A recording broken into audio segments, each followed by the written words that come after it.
How you doing? Todd Hodge here from Team Losi Racing and Horizon Hobby. Today I'm going to tell you about our new product release, the Team Losi Racing 8E 4.0. There's been a little bit of talk about it, when we're coming out with it, you know, the natural progression from the 8 4.0 to the 8E 4.0. So here it is. So I'll tell you about it. A lot of the features on the vehicle are similar, obviously, to the 8 4.0, and we'll go into those in a little bit more detail here in a few minutes.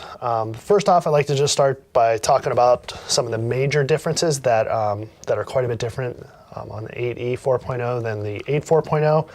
And as everybody knows, we have the drivetrain where we can rotate the diff on this car. Now, the drivetrain on the Nitro car, it's in a fixed position.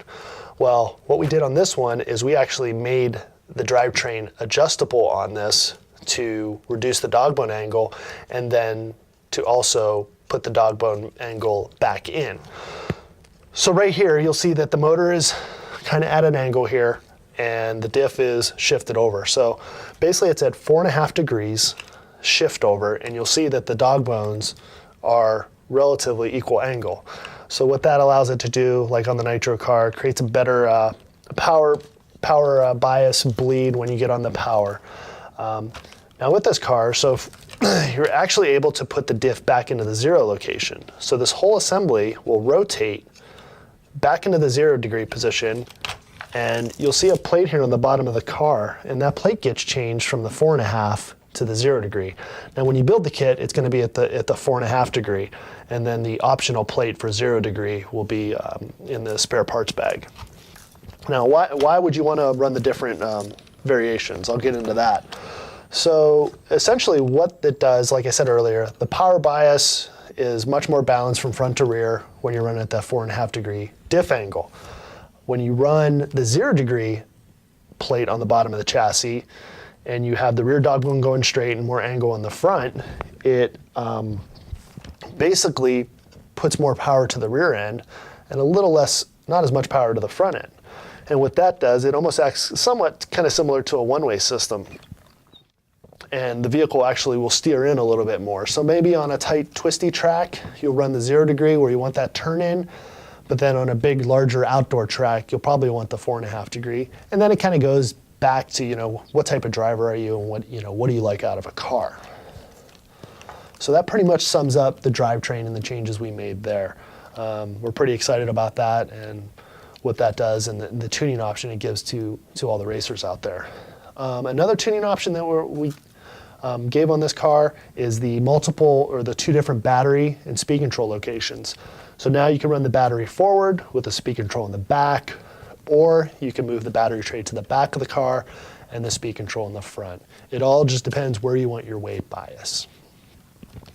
So now that we have the chassis done, we obviously had to, with moving all this stuff around, we had to actually get a little bit more real estate in the chassis.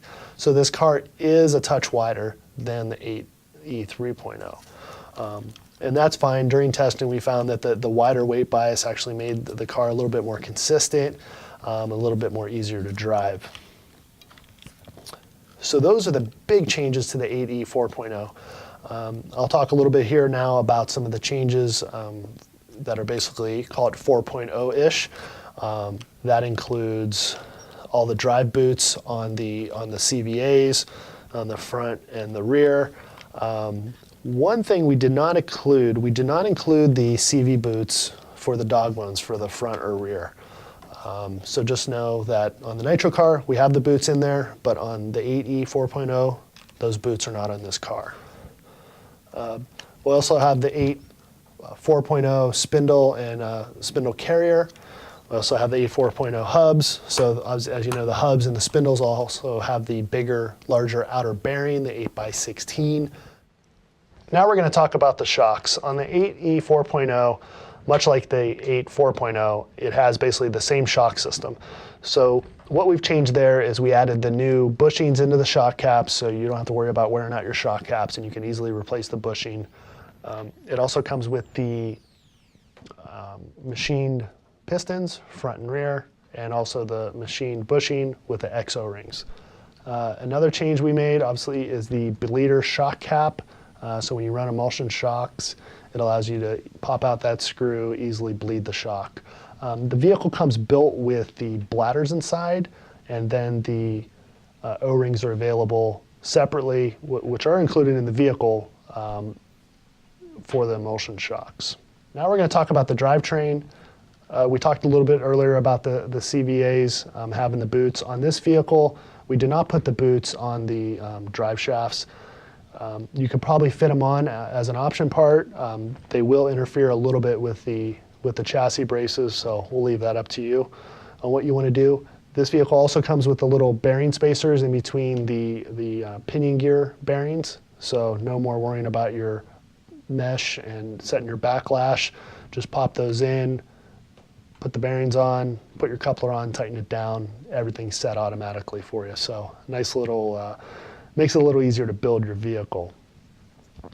Just like the 8E 4.0, this, instead of the CVAs for the center drive line, we have dog bones. Those dog bones basically reduce friction, so it basically more power to the ground, which is a huge benefit. The vehicle will come with a 45-tooth plastic spur gear. The past car came with a 43-tooth. We noticed a lot of people were running 45, so we made a change to that. The test vehicle here I actually have is it actually has our electric clutch system. Now the kit doesn't come with the electric clutch system. This is an option part, but if you run outdoors, it might be something you want to consider. So it's almost essentially like having a nitro clutch on your electric motor where the shoes are preloaded up against the clutch bell, and it just gives you a much smoother power bias or power feel, and then it also accelerates through the bumps quite a bit better because there's somewhere for the power to go and bleed out of the clutch. So like with all of our TLR 8 kits nowadays, it comes with all the option parts you need. So it's a one-box purchase. You really don't have to go out and buy anything additional. Everything that comes in the box is what you need to go hit the track with. So that includes your Ti-carbon shock shafts, hinge pins. It also includes lightweight outdrives for the front, rear, and center. It also has the aluminum bearing inserts for the rear gearbox, which just add a bunch of durability. Comes with the, obviously, sway bars, a few additional ones in the spare parts bag, and then it also comes with the covered wheel nuts. And then in the back, one option part is the 1+1 millimeter wide hex. So again, the vehicle comes with everything you need to hit the track running, and in one purchase makes it really easy. Now with the chassis, when we made all the drivetrain changes, and moving the motor, kind of putting that angle at that 4.5 degrees, we obviously needed a little bit more space. So you'll see that the chassis is a touch wider on the vehicle. We actually thought that during testing, the wider weight actually balanced out the car and made it a little bit easier to drive. And so here I actually have the 8 4.0 body with one of our team drivers' trim schemes on it, Philip Atondo. You got the pleasure of getting that for this release. And then we have the 8 3.0, and you can kind of see here in the picture the difference in the width of the body. So definitely a little bit bigger, still cab forward as our option 8E 3.0 body. So it is a little wider. Unfortunately, unlike the 8 4.0, where your body can fit from your 3.0 to your 4.0, that's not going to happen on this car. You're going to need the new body for this one. And also kind of going back to the chassis focus a little bit. Well, just like the 8E 3.0, we have the optional, what we call the outdoor receiver box. So it puts all your electronics, your personal transponder, your receiver inside the box. And then we have the open one to where you can basically run a little bit lighter setup, servo tape your receiver to the outside, and put your PT on the outside. So depending on where you're running, I know the indoor guys like to run the open servo tray setup, and then the outdoor guys like to run the closed one like what we have on the car here. All right, so that sums up the 8E 4.0. Can't wait to see these out at the tracks across the country, across the world, and thank you for watching. And until next time, until one of our new releases, whether it's nitro or electric, who knows what it's going to be, but we definitely have more stuff coming down the pipeline, some new exciting stuff, so thanks for watching.